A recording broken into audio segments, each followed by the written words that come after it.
So hey guys, finally a video, and what a terrible fucking week, let me tell you.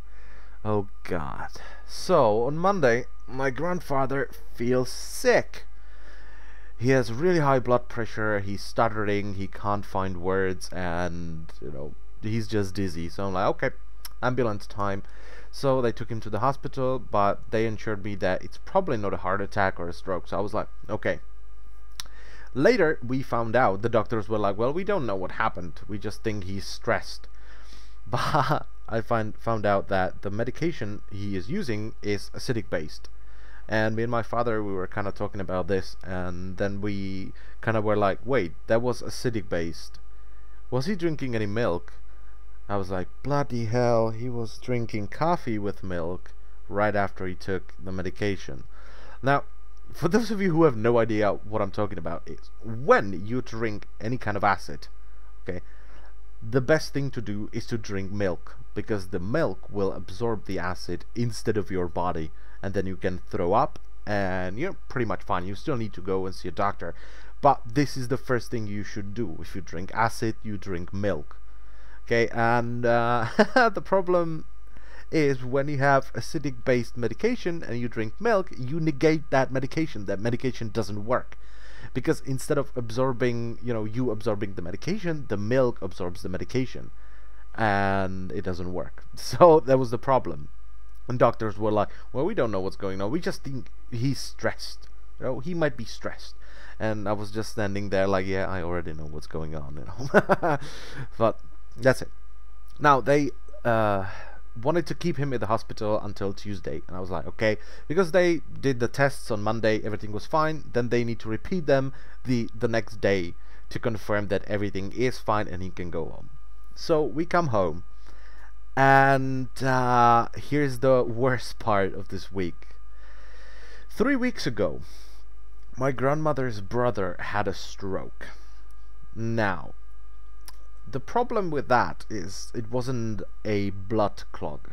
Okay, blood clogs are fairly easy because you can basically get rid of them with medication. So if you survive the stroke, okay, if your blood pressure isn't too high and one of your veins ruptures, or it cuts off important part of the heart and your heart ruptures, or it cuts off your brain and it parts of your brain die because of lack of oxygen, you're fine. If these things don't happen, you're fine, because you just get medication and you get rid of the blood clogs. The problem is when it's not a blood clog, when it's a fat clog. Okay, now this happens when you have high cholesterol.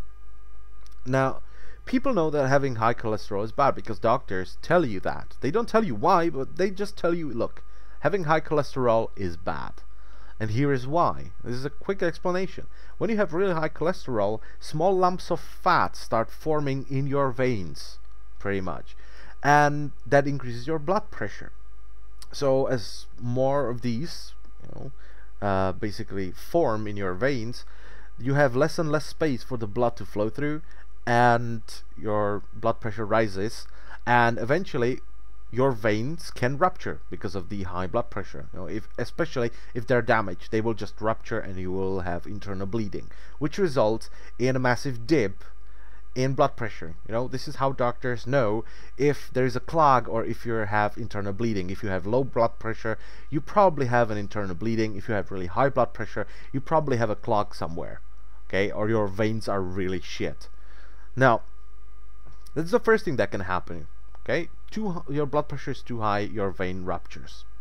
The next thing that can happen is if you increase your blood pressure even further, which is really easy to do, just eat something really salty, that increases your blood pressure, and you can further push the blood pressure up by taking a bath after the meal.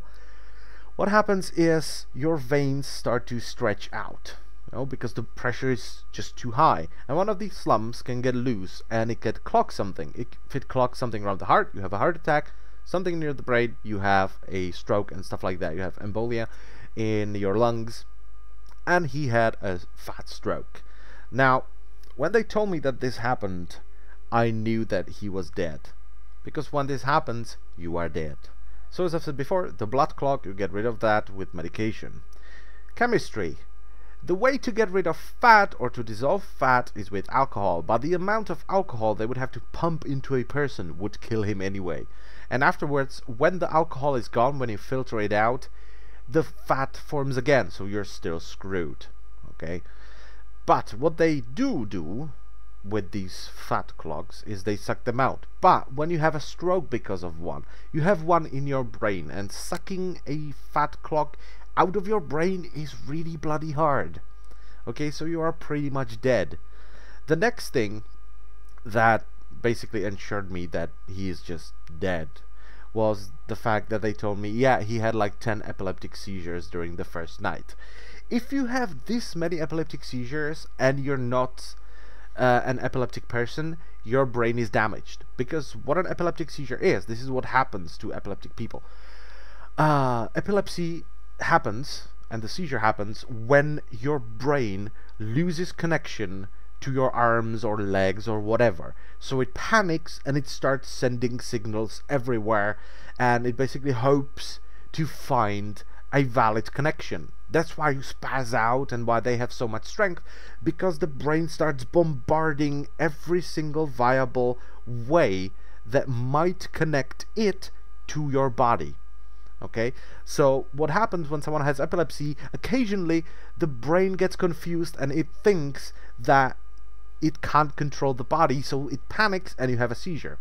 But when you're in coma and you had a stroke and you just had 10 epileptic seizures, that means that your brain is no longer connected to your body and it's just desperately trying to find a way to control it, and you're having seizures.